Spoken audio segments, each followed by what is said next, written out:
اس کے باوجود الحمدللہ IMF کا معاہدہ طے پایا، کسان پیکج 2000 ارب روپے کا دیا گیا، جس کے نتیجے میں اس سال جو گندم 10 سالہ ریکارڈ ہے اس کی پیداوار کا الحمدللہ، اور پھر یقیناً صوبائی حکومتوں کے کوشش سے ابھی کاٹن بھی اس میں بھی پچھلے سالوں کے مقابلے میں بہت پیداوار میں بہتری آئی ہے۔ مگر اگر یہ کہا جائے کہ ہم 16 ماہ میں ہر میدان میں کامیاب ہوئے تو میں سمجھتا ہوں کہ وہ کہنا میرے لیے مناسب نہیں ہے،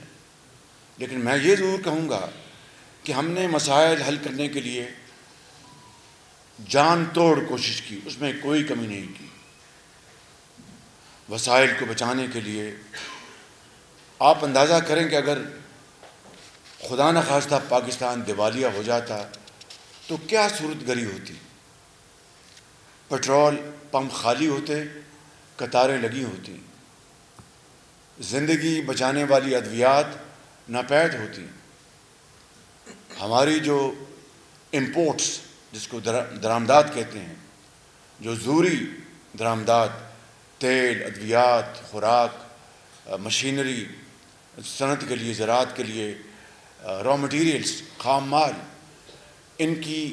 جو LCs نہ کھل پاتی، اگر وہ کھلتی بھی تو باہر کے بینک اس کو منظور نہ کرتے، اس کو انڈورس نہ کرتے، آپ دکانوں پر قطاریں لگی ہوتی، دوائیاں نہ مل رہی ہوتی، روزمرہ کی اشیاء وہ نہ مل رہی ہوتی، پیٹرول کے اوپر قطاریں لگی ہوتی، بینکس کے اوپر چڑھائی ہو گئی ہوتی، لوگ پیسے اپنے بینکوں سے نکالنے کے لیے وہاں پر توڑ پھوڑ کر رہے ہوتے، صنعتوں سے لاکھوں لوگ بے روزگار ہو جاتے، اور جو ہمارے جو انٹرنیشنل جو انسٹیٹیوشنز ہیں ان کو آپ کو ایک اپنا دھیلا بھی نہ ملتا، اگر کوئی دیتا بھی تو بہت مہنگے داموں کے اوپر، بہت ہائی انٹرسٹ کے اوپر، آپ کے اپنے انٹر بینک جو ریٹس ہیں وہ بڑھ جاتے۔ قصہ ہوتا کہ لاکھوں لوگ بے روزگار ہوتے، یہاں پر ایک خدا نخواستہ ہنگامہ ہوتا، ہر طرف جلوس نکل رہے ہوتے۔ یہ ہے وہ ایک کانسیکوینشل ایک امپیکٹ خدا نخواستہ اگر پاکستان دیوالیہ ہو جاتا ہے۔ تو میری نظر میں پاکستان کو دیوالیہ پن سے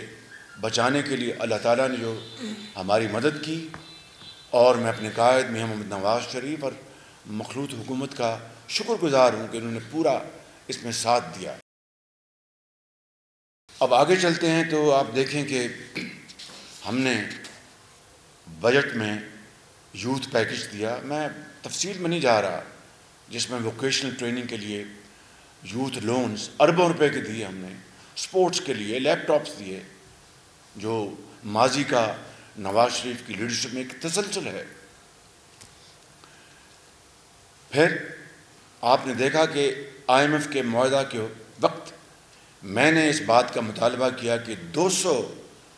یونٹ استعمال کرنے والا گھریلو صارف، اس کے اوپر ہم اضافی بوجھ نہیں پڑنے دیں گے۔ ہم نے 300 کی بات کی، IMF نے کہا کہ 200 تک آپ ہم مان لیتے ہیں، نہیں بڑھنے دیا ہم نے۔ یہ 63% بنتا ہے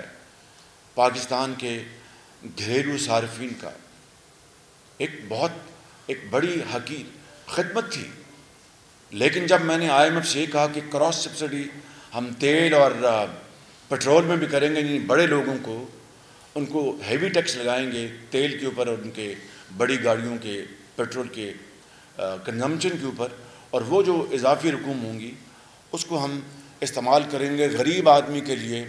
موٹر سائیکل والے کے لیے تیل اور پیٹرول کا اس کو سستا کرنا۔ انہوں نے کہا جی یہ آپ نہیں کر سکتے۔ اب ہمارے ہاتھ بدے ہوئے تھے، میں نے پوری کوشش کی، انہوں نے کہا جی اگر آپ یہ مطالبہ کریں گے تو ہم اس مطالبے کو آپ کا قطعاً کسی صورت بھی منظور نہیں کریں گے۔ مگر پھر آپ نے دیکھا کہ پاکستان کی تاریخ میں پہلی مرتبہ ہر سال پنجاب میں جب میاں نواز شریف صاحب وزیر اعظم تھے یہاں پر رمضان پیکج دیا جاتا تھا جس کے اوپر اربوں روپے خرچ ہوتے تھے، مگر یہ پہلی مرتبہ ہے کہ غریب عوام کی جو مہنگائی کے ہاتھوں جو بدحالی تھی اس کو سامنے رکھ کر مفت آٹے کا پروگرام بنایا گیا رمضان شریف میں، 70 ارب روپے اس کے اوپر خرچ ہوئے۔ تو کیا تھا کہ غریب عوام کی جو بدحالی اس کی حوالے سے ایک دل میں درد، اس کا خیال، اس کا احساس، تو یہ وہ حالات ہیں کہ انتہائی محدود وقت میں اور انتہائی مشکل جو ٹائم تھا اور بہت ہی محدود وسائل تھے، ہم نے الحمدللہ جو کچھ بھی حقیر خدمت کر سکتے تھے ہم نے کی۔ اور دیوالیہ اگر ہو جاتا تو سری لنکا سے بھی برا حال خدا نخواستہ پاکستان میں ہوتا، تو پھر آپ کیا کہتے؟ پھر آپ کہتے کہ یہ شہباز شریف، یہ PMLN، یہ مخلوط حکومت، یہ کسی کام کے لائق نہیں، ان کو قیامت تک ان کے اوپر کانٹا لگا دو۔ اور اگر آج دیوالیہ پن سے پاکستان بچ گیا ہے اور ریاست بچ گئی ہے، مجھے کوئی اس میں ایک لمحے کے لیے بھی کوئی کنفیوژن نہیں ہے کہ الحمدللہ میرا ضمیر مطمئن ہے کہ میں نے اور میری حکومت نے، میرے قائد نے، اگر میرے قائد مجھے کہہ دیتے کہ بھئی ہم نے سیاست بچانی ہے چھوڑ دو، تو میں 2 منٹ میں استعفیٰ دے دیتا، لیکن ان کا بھی یہ فیصلہ تھا کہ یہ اب چیلنج آیا ہے، اس کو قبول کریں اور ریاست کو بچائیں، سیاست کی پرواہ نہ کریں۔ تو دوستو، زندگی میں اس طرح کے اتار چڑھاؤ آتے ہیں، نشیب و فراز آتے ہیں، اور تاریخ اس بات کی گواہ ہے، اور آنکھ بھرے پڑے ہیں، لہٰذا گھبرانے پریشان ہونے کی کوئی ضرورت نہیں۔ انشاءاللہ اچھے وقت آئیں گے، اور اسی تناظر میں اب میاں محمد نواز شریف پاکستان تشریف لا رہے ہیں۔ میں بڑے اختصار کے ساتھ کچھ باتیں اس حوالے سے آپ کی خدمت میں عرض کرنا چاہتا ہوں۔ 1990 میں جب میاں نواز شریف پہلی مرتبہ وزیر اعظم پاکستان بنے، تو جو اکنامک ریفارمز اس وقت آئی تھیں وہ پورے پاکستان کے لیے ایک نیا ماڈل تھا۔